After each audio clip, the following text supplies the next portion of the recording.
When we started in the creating camps and creating ecologies, we could see more and more people coming in the late 90s.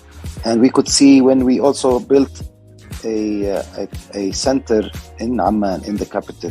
Just we because in the beginning we were struggling, not getting enough traffic at those locations to generate income. And so we said, we can't bring people to nature. Let's bring nature to people. Hi everyone, welcome to Now Boarding, a new travel podcast by me, Payal Nayar. My guest today is Dr. Khaled Irani. Dr. Irani, as an introduction, is a member of the Senate of the Hashemite Kingdom of Jordan. He was the former Energy and Environment Minister of Jordan and is currently the President of the Royal Society for the Conservation of Nature. Thank you so much for joining me today, Dr. Irani. My pleasure. Thank you for inviting me. So there's so much to talk about, and I don't really know where to begin, but maybe we can start with, as you know, the focus is on ecotourism. So I'd like to understand from you, from your perspective, what do you think is the meaning of ecotourism and how important it is in relation to your beautiful country? Thank you very much. For me, ecotourism is a tool, not an objective by itself. For me, when we started ecotourism, we saw it as a tool to generate income, to sustain nature sites. So it's partly that, and to generate support for nature conservation, and to create local businesses and local jobs for people living in and around those natural beauties. We call them the jewels of the country. And I hope those three principles apply not only in Jordan, but this is the basic principle to sustain those sites. So it's about the jargon language of sustainability, but in a sense, the fourth for me, it shouldn't be at the account of nature. So you cannot develop ecotourism infrastructure or activities and compromise nature. For me, nature should always come first, and ecotourism is a tool. And I always told my people, my team, we all, when we planned and introduced actually the organized ecotourism to Jordan, the first location was at Dana Reserve, which is a UNESCO site now. We started this reserve in the 90s and started the first ecotourism project. So even the infrastructure, the carrying capacity of the campsites, training and building the capacity of the local community, 100% of the staff are from the local community. Knock-on effects in terms of side businesses started to create out of this location. So those nature sites became not only important for their own nature importance and ecology, but for their beauty, and they became economic hubs for us to raise the level of nature conservation of the country. That was our tool. In the beginning, we were called nature guides, those crazy nature guys who are only interested in nature and not about poverty. This is the priority of the kingdom. We have limited natural resources, etc., etc. Why do they care about few animals and plants? And now the nature network in Jordan is at the top level of the creating local jobs, and thus creating awareness about the importance of these locations and other to stay protected and pristine, not only for their natural beauty, but for their economy, which is fine for us. At least we got the objective of protecting them. Some policymakers are interested because it creates jobs. Why not? Yeah. But at least they are protected. For us, we are the bottom line for us eventually is nature conservation. as a conservation organization. Right, right. Yeah, yeah, absolutely. So, I mean, coming to nature conservation, the one area that comes up is the Dead Sea. Because from what the amount of research I've done, and also personally I've been there, what I'm understanding is that the Dead Sea is drying up. So am I right in saying that? And if I am, then what kind of measures are being taken to actually, prevent that from happening or from slowing it down? Yes, you're right. The Dead Sea level is dropping down almost 1 meter a year. It's been really under heavy pressure for many reasons. Sorry to interrupt, but what is the reason behind that? Many reasons. Some, unfortunately, are political, because after the occupation, Israel has diverted most of the Jordan River that used to feed in the Dead Sea into diverting this water. And of course, I'm not only blaming Israel, all the countries around the Dead Sea are tapping into the water and valleys and streams coming into the Dead Sea. But the main feeder was the Jordan River, which is now almost dry, or small amounts of water only gets into the Dead Sea. And of course, there are other reasons in terms of the potash on both sides, in Israel and in Jordan, potash industry and phosphate, and especially the potash. There is drying up also in the southern part of the Dead Sea.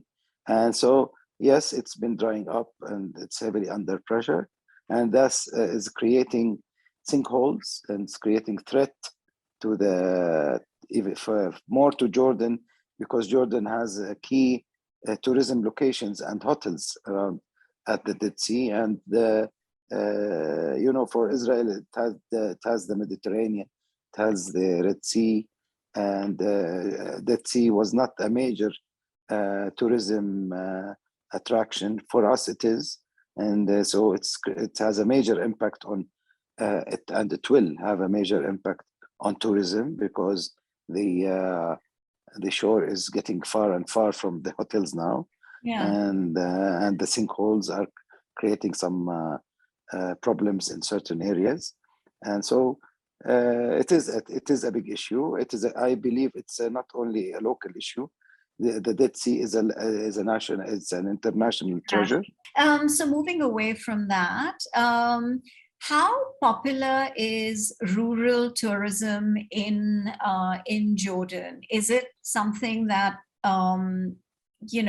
people do talk about, or is it something which people are not that aware of? I mean, what are your thoughts on that? I tell you, I remember I was head of protected areas in the early 90s. And when we started ecotourism, as I told you, in one certain area, most Jordanians used to, when they go out, they used to just like to park just near a tree, have a barbecue, a very minimal number of hikers or campers or people who like to just go and explore the villages and nature. But when we started in the creating camps and creating eco-lodges, we could see more and more people coming in the late 90s. And we could see when we also built a center in Amman, in the capital. Just we because in the beginning we were struggling, not getting enough traffic at those locations to generate income. And so we said, we can't bring people to nature. Let's bring nature to people. And we created the center. We called it Wild Jordan. We built it in the heart of the city, where people can go have lunch, dinners, and learn about the protected areas. And you could see the evolution of people. So many now local initiatives about Jordan Nature National Trail, for example, and Institute started taking people from north to south. many hikers, many local guides got trained to be local guides, even beyond the Royal Society. But we're proud that we started this movement, and it's more and more. You see people at weekends going, exploring nature, exploring villages. There are villagers who are creating bed and breakfast now, and so it's unfortunately it got disturbed by like everyone in the world Everyone with in the COVID. world. Yeah. Yes, but 2019 was a great year. 18 and part of yeah, but unfortunately with the COVID now, which hopefully we are trying to catch up. So when you have international, guests coming in for tourism, is there, because the local communities, and now that you've said to me that it's not just Bedouins, it's local communities from, like, every region has its own. How do you educate the tourists to not just respect the environment, but also respect the communities that are a part of, that region, one, and two, are there any projects that actually, where the tourists engage with the community, give back to the community in order to, help them sort of, you have mentioned that there are products and things like that are being sold, but are there any other, like, are the children from those communities, for example, getting educated? So these are some of the things which I'd be really interested to know. Yes, you asked many angles. One, we use different tools. One, as soon as you go into the reserve, there is a visitor center that shows in an interactive manner the area, the history of the area, the archaeology, the social structure, the nature, of course. So because in each reserve, before we start, we do inventories. We do a full, of course, plants, animal inventory, birds study.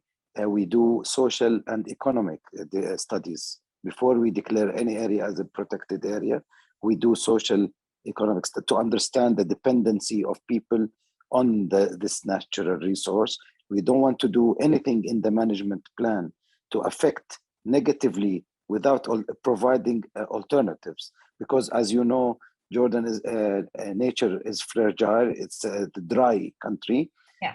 Overgrazing, and this is one main practices of local community. Overgrazing is exposing the soil to erosion, and we're losing lots of plants because of overgrazing, because currently they are confined in certain areas and not moving like before and leaving the area to regenerate by itself. So there are many pressures over the natural.